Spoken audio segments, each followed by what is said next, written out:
और खास करके उनकी मीडिया, ये मीडिया ने ही ये जो उनकी आवाम है वहाँ इंडिया में, ये शेप किया हुआ है एक माइंडसेट। मीडिया में एक इंतहाई किस्म का वार हिस्टीरिया है। They bombed our mosque, they burn holy Quran, they hurt our sentiments and they kill the innocent people.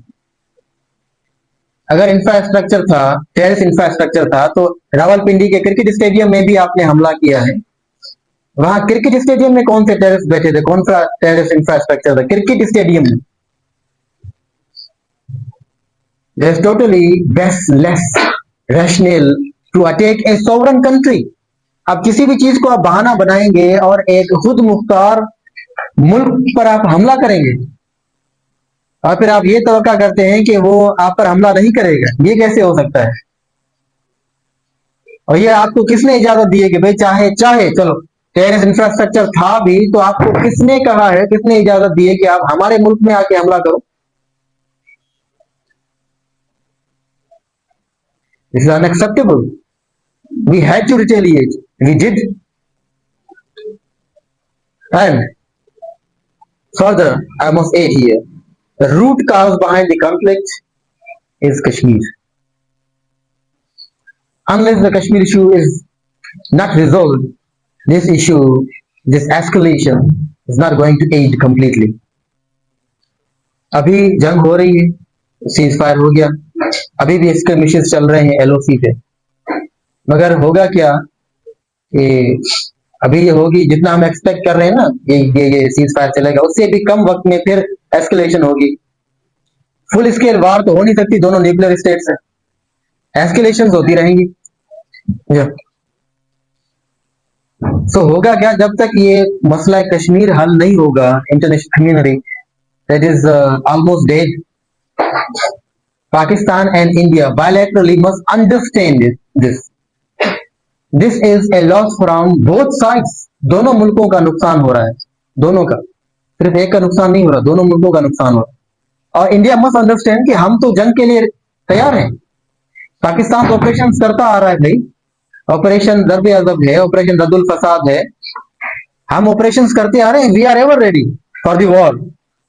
अब इंडिया को ये समझना चाहिए था, उसने हमला कर दिया, खुद को नुकसान उसने उठाना पड़ गया इंडिया को। और I must also add here that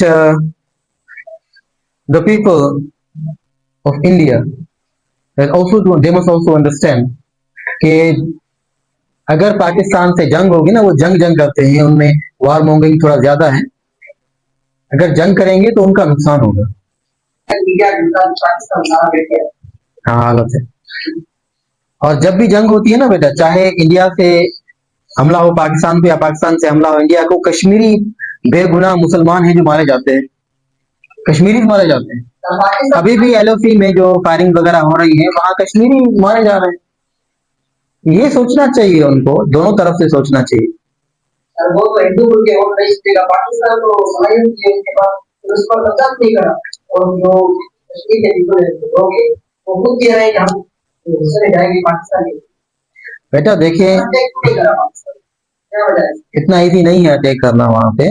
Pakistan के पास टोटल जो आर्मी है वो 17 लाख है, ठीक है। पाकिस्तान और इंडिया की जो टोटल आर्मी है वो 51 अबव लाख, 17 कहाँ 51 का। उनकी 8 लाख आर्मी जो है ना पर्सोनल, वो फकत वहां पे कश्मीर में। Kashmir is the most militarized zone in the world. Kashmir. तो बात ये चल रही थी कि जब तक कश्मीर का मसला हल नहीं होगा, दोनों मुल्कों में झगड़े होते रहेंगे। And the both states have witnessed 4 wars in history. थोड़ा हिस्ट्री को अगर हम देखें, I had to start my speech from the historic background. Well, अगर हम हिस्ट्री की बात करें तो 4 जंगें लड़ी हैं इंडिया और पाकिस्तान ने कश्मीर इशू पर।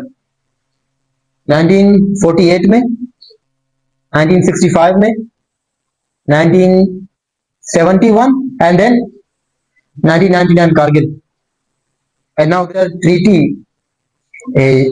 बायलैटरली साइन किया गया था उस पे, वाटर ट्रीटी पे, और वर्ल्ड बैंक ने ये ट्रीटी कराई थी। अब उसको यूनिलेटरली यानी अपनी तरफ से ही, पाकिस्तान को कॉन्फिडेंस में नहीं लिया, बताया भी नहीं, और अपनी तरफ से उसने को रिवोक किया, अपनी तरफ से उसको कैंसिल किया ट्रीटी को। तो ये क्या है, ये भी एक एक्ट ऑफ वॉर है। इंडिया चाहता है कि जंग हो। जब तक ये पानी का मसला नहीं हल होगा, जंग नहीं रुकेगी। ये तो एक इमीडिएट मसला है ना। अगर पानी नहीं आएगा तो this is the life line of Pakistan. We are agriculture country. Pakistan is agriculture country. अब when you don't have water to irrigate the lands, आपके पास क्रॉप्स कहां से आएगी, आपके पास एग्रीकल्चर नहीं होगा, आप इकोनॉमी कहां से चलेगी, मुल्क कहां से चलेगा। This is the life line.